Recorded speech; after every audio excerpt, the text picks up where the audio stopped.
Doctor Shweta from New Face. ഇന്ന് നമ്മൾ സംസാരിക്കാൻ പോകുന്നത് PRP യെ കുറിച്ചാണ്. PRP അഥവാ പ്ലേറ്റ്ലെറ്റ് റിച്ച് പ്ലാസ്മ. ഇത് വളരെയധികം കോമൺ ആയി ഹെയർ ഫോളിന് സെർച്ച് ചെയ്യപ്പെടുന്ന ഒരു ടേം ആണ്.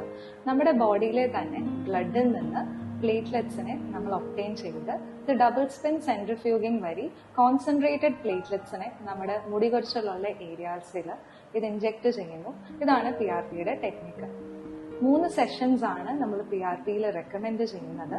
ഈ 3 സെഷൻസിന് എൻഡിൽ ഫലപ്രദമായ റിസൾട്ട്സ് ലഭിക്കാറുണ്ട്.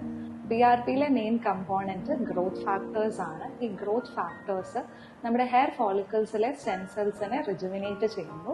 അങ്ങനെ നമ്മുടെ ഹെയർ ഫോൾ കുറയ്ക്കുകയും ഹെയർ ഡെൻസിറ്റി മെയിൻറ്റെയിൻ ചെയ്യുകയും ചെയ്യുന്നു.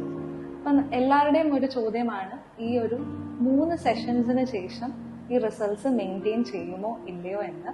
അപ്പം ഈ ഒരു റിസൾട്ട്സ് മെയിൻറ്റെയിൻ ചെയ്യാനായിട്ട് ഒരു 6 മന്ത്സിന് ശേഷം വീണ്ടും ഒരു ബൂസ്റ്റർ ഡോസ് എടുക്കുകയാണെങ്കിൽ നമ്മുടെ റിസൾട്ട്സ് മെയിൻറ്റെയിൻ ചെയ്യുന്നതാണ്. PRP അതുകൊണ്ട് തന്നെ വളരെയധികം സേഫും കോസ്റ്റ് എഫക്റ്റീവും നോ കോംപ്ലിക്കേഷൻസും ആയിട്ടുള്ള ഒരു പ്രൊസീജിയറാണ്. അധികം ആകുലതയില്ലാതെ തന്നെ എടുക്കാവുന്ന ഒരു പ്രൊസീജിയറാണ് PRP.